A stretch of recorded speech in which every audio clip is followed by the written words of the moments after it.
Hi, I'm Tracy, VE3TWM. Thank you for tuning in to Outdoors on the Air. For me, ham radio is an intellectual challenge as well as a practical one.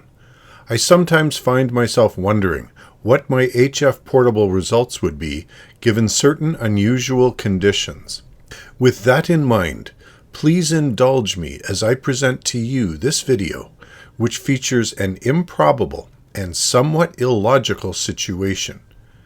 As you view this, no doubt some of you will ask yourselves, why in God's name would he even try this? My answer would be, it's all in the name of learning through practical experience. Conventional wisdom tells us the best place to operate HF portable is one that is at a high elevation. But what if circumstances don't permit such an operation in an emergency situation?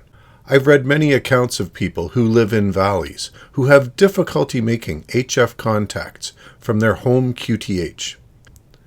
As I have never experienced this, I am led to wonder if it's even possible to make HF portable contacts from such a location. Is it feasible to operate from a lower elevation respective of the adjacent terrain and still be able to make contacts? Every day on my commute into work, I drive over this bridge in Oakville, Ontario.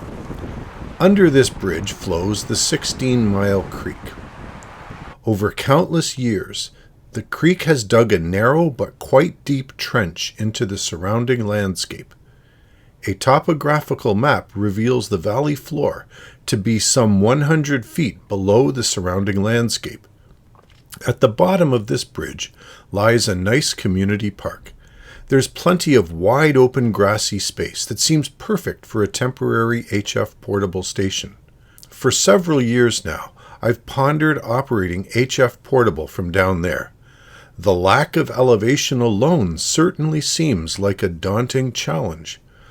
But as the TV commercials say, wait, there's more.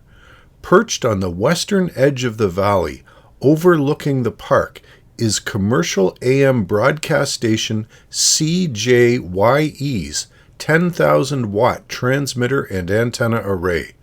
So not only will I have to contend with a much lower elevation than the surrounding countryside, I'm also going to have to deal with front-end overload from my noisy neighbor.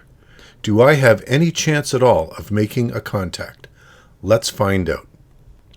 I'm here today with my good friend Randy, VE3OZR. Together we've set up the HF portable station. Due to rain last night, all of the exposed picnic tables in the park are covered with water. For this reason, I've elected to operate from under this shelter.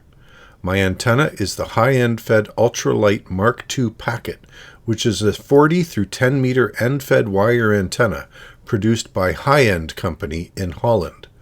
I've used this antenna successfully in other HF portable deployments. The far end of the radiator is attached near the top of my DX wire 15 meter tall fiberglass mast.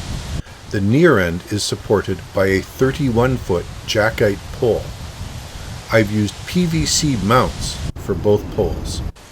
Conditions are quite windy this morning, causing some flex in the poles. At the operating position, I have my Yaesu FT897D set to 20 watts.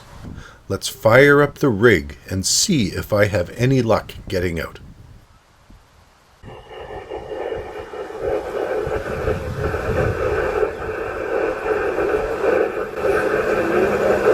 So I don't know if you can hear that static in the background, Rand. You hear that? It's not pure static. I think the front end of the radio is being somewhat overloaded by the AM transmitter. Victor Echo 3, Tango, Whiskey, Mexico. Whiskey, Mexico, I got it that time, QSL. Thank you very much. This is the special event station celebrating the 18th annual Route 66 Mother Road Festival in Springfield, Illinois. My name is Mitch, Mike India, Tango, Charlie Hotel. How copy? Hey Mitch, you've got a fantastic signal into southern Ontario, Canada. The name here is Tracy, Tango, Romeo, Alpha, Charlie, Yankee. Excellent, got it all. Thank you very much. I'm hearing a lot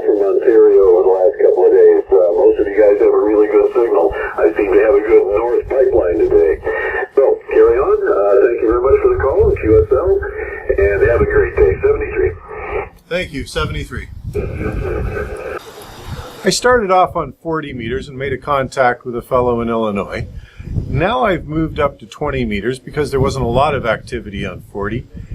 And, you know, down on 40, there was some hash in the background noise that I attributed to that AM broadcast station. Up here on 20 meters, it's a completely different story. Let's just listen in to what I'm getting on 14.310. I'm getting the broadcast station coming in pretty loud and clear. If I switch over to AM mode, actually I was on AM mode there.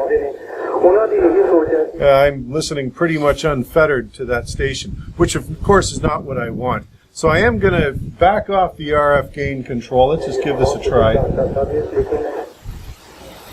So I got the RF gain control backed off about halfway, and all I'm hearing is that AM broadcast station. So it looks like I'm going to be limited to 40 meters. I'm going to do a quick scan on 20, but I wouldn't be surprised if I'm not able to make any contacts on 20. KB1WE, Victor Echo 3, Tango Whiskey Mike. Echo 3, Tango Whiskey Mike, pretty good signal here in North Carolina. Over. Hey, correction on the call sign, it's Victor Echo 3, Tango Whiskey Mike. QSL? QSL on the Victor Echo 3, Tango Whiskey. So the great experiment has ended. I'm pulling the plug. We've made 2 contacts, both on 40 meters, one to Illinois, one to the Carolinas. I'm only running 20 watts. 20 watts from this hole was making it out to different parts of eastern North America. The broadcast station, major issue. I even noticed parts of 40 meters as I was tuning around. I was getting a lot of spillover from. And that is clearly a worst possible case scenario. For me, a large part of the fun of ham radio is trying new things. This seemingly silly exercise has taught me that while I certainly would not have been able to rag chew from this location in single sideband mode, I was definitely able to make contacts under adverse conditions. It seems feasible that a CW or digital mode station could provide a reliable communication link from this park. I hope you have enjoyed this video. If you have experience operating from a difficult location, please leave a comment below and share your findings. In closing, the mission statement for my channel is to encourage people just like you to get outside and operate HF Portable. So now it's your turn. Get out of the shack, get outdoors, and get on the air. 73 from Tracy, VE3TWM. There's a Parks on the Air station I'm trying to get. We were just about to tear the station down. I did one final scan through the band. There's a Quebec station doing Parks on the Air. I'm going to try to get him. Let's see what happens.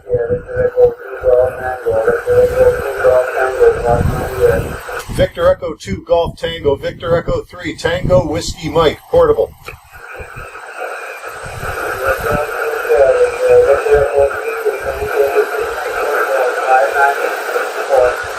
Copy your 5-9. Please copy 5-9. And good luck with your competition there, rather your activation. Thank you, buddy. Nice. Always nice to get a Parks on the Air contact. If you haven't tried Parks on the Air and you're interested in HF Portable, get out there and give it a try. It is a ton of fun.